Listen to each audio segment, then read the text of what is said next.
comentando um pouquinho de Audição, livro de 1997, de Ryo Murakami. E creio eu que a adaptação para os cinemas seja bem mais popular.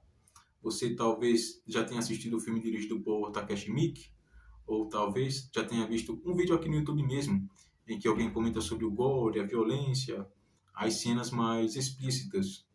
Mas o livro não é sobre isso, não é sobre gore, não é sobre violência. Ele é bem mais atmosférico, bem intimista e contemplativo até, pois você vai ter temas como luto, solidão, o perigo das paixões idealizadas. E como que isso se desenrola? Nós acompanhamos Aoyama, cuja esposa acaba de falecer. Então, a partir disso, ele tenta seguir com a vida da maneira que lhe é possível.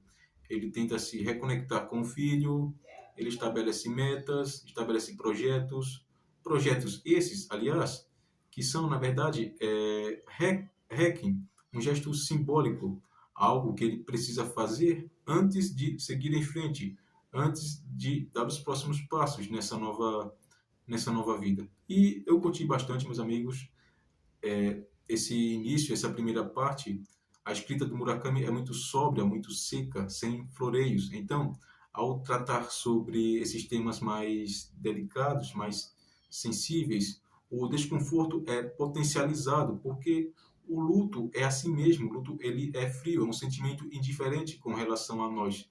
Então, essa crueza é, é bastante desconfortável. Ao mesmo tempo que o Murakami não tem floreios e não dramatiza, também não há nada que passe a mão na nossa cabecinha. Então, é sugerido pelo filho do Aoyama que ele procure uma nova, que ele se case novamente. O Aoyama acolhe essa ideia e ali numa conversa de bar com um amigo, lhe é sugerido também, de forma brilhante, entre aspas, que façam uma audição com o pretexto de escolher a protagonista para um suposto filme, quando na verdade o Aoyama estaria escolhendo a sua nova companheira.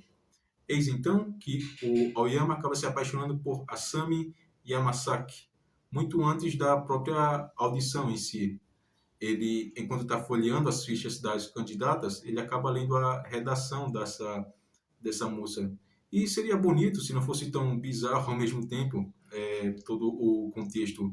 Isso de você se conectar com os sentimentos de alguém, as complexidades de outra pessoa, muito antes da aparência ou qualquer outro aspecto mais superficial. Porém, de tão apaixonado que o Aoyama fica, ele acaba ignorando certas estranhezas, certas bandeiras vermelhas, chegando ao ponto de que quando alguém tenta apontar algo estranho com relação a Sami Yamasaki, ele próprio justifica em nome dela, muito antes de saber a verdade. O fato de ela ter omitido a moradia, por exemplo, ou coisas relacionadas ao agente. E eu curti bastante, é uma leitura rápida, uma leitura fácil. O terceiro ato é aquele que todo mundo conhece. Eu não lembro como é o filme, se é tão bizarro quanto aqui, mas aqui até sobra até pro cachorrinho da família, uma cena pesadíssima em que o animal tem as patinhas cortadas. É um livro agradável de ler, apesar disso é uma leitura agradável. E ele tem aquela atmosfera muito característica do Japão ali, final dos anos 90 e início dos anos 2000, sabe? Aquela coisa, como que eu posso falar? Depressiva, melancólica. Creio que era um período de muita incerteza para o Japão. Aqui, há uma menção aqui com relação à bolha econômica e esse pessimismo se reflete em muitas obras da época. Por exemplo, no J-horror, o terror japonês, foi onde houve o boom dos grandes filmes, das grandes obras. Mas, para além dessa atmosfera sufocante, melancólica e decadente, há também uma atmosfera, uma vibe muito agradável de coisas analógicas, sabe? VHS, CD, fitas, porque o Aoyama trabalha com produção de mídia, com propaganda, então tem essa vibe agradável e nostálgica, quase que city pop. Às vezes eu me senti naquelas imagens do Pinterest com neon, prédios e uma música agradável de fundo, meio lo-fi. E eu recomendo, é um livro que eu curti bastante, muito mais que gore, muito mais que violência, antes de tudo. A audição é sobre as relações humanas, sobre solidão, luto, sobre idealização, como eu mencionei no início.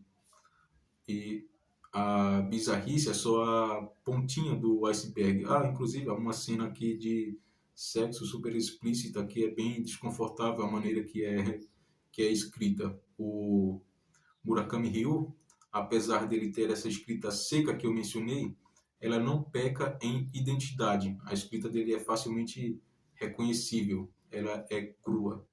E é isso, galera. Leiam a audição de Murakami Ryu ou assistam um filme. E até a próxima para as duas pessoas que ficaram até aqui.